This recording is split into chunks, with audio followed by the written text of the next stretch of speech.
Have you ever felt like you're right on the edge of a breakthrough, but something's holding you back? That if you could just get a handle on discipline, everything would change? Well, that's exactly what we're tackling today. We're breaking down the steps that the top 1% use to build discipline that's basically unbreakable. These are the same principles that took entrepreneur Natalie Dawson from a pretty normal $55,000 a year salary to running a massive $250 million business. So yeah, let's get into it.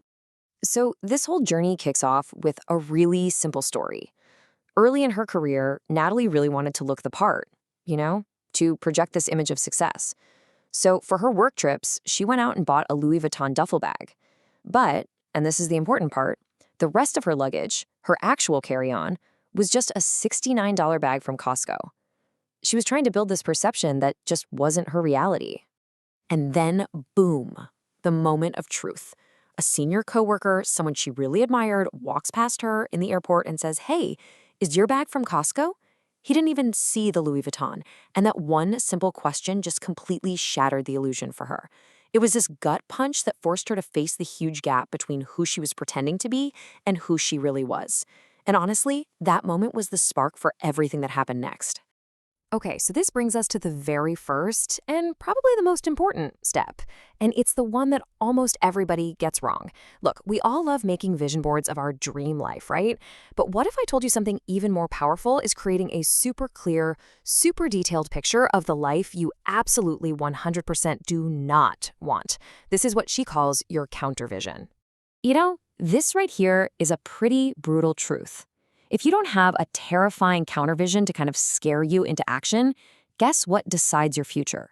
Your habits, by default. All that mindless scrolling, the little impulse buys on Amazon, putting things off till tomorrow, that becomes the architect of your life. The top 1% get this. They let the fear of that counter vision become the fuel for their discipline every single day. All right, so here's your first piece of homework. Seriously, do this tonight. Open your banking app, look at your last 10 purchases. No cheating. Then check your phone's screen time report for the week. Now you got to ask yourself the really hard question. If I don't change a thing and I just keep doing this for the next 5 years, where am I? And be honest, be brutally detailed. Are you broke? Unhealthy? Stuck in the same place? This is how you build a counter vision so real and so terrifying, it literally forces you to change course. So, once you know what you're running from, you need the fuel to actually start running. And that fuel, my friends, is self-trust. Let's just forget about what anyone else thinks about you for a second.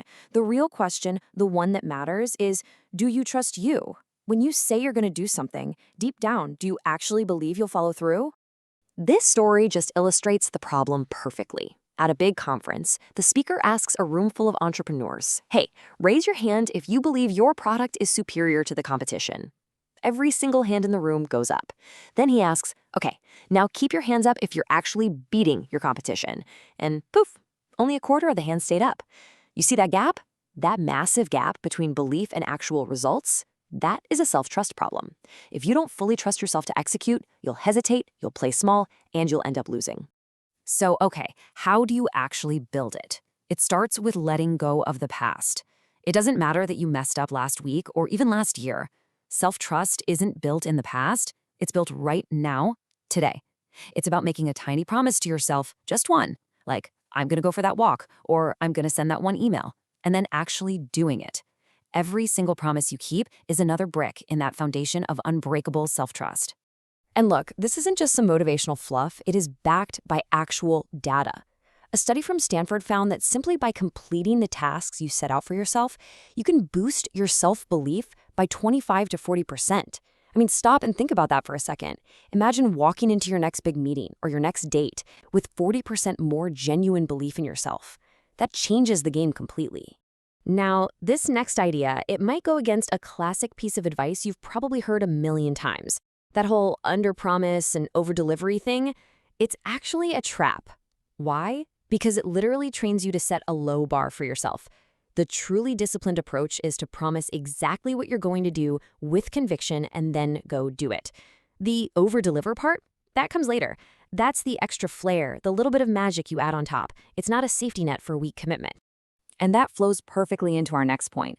Discipline isn't just an internal thing. It's not a solo mission. The way you show up for other people, your consistency, your follow-through, that is building your reputation brick by brick every single day. The opportunities you're going to get tomorrow are a direct result of the trust you build with people today.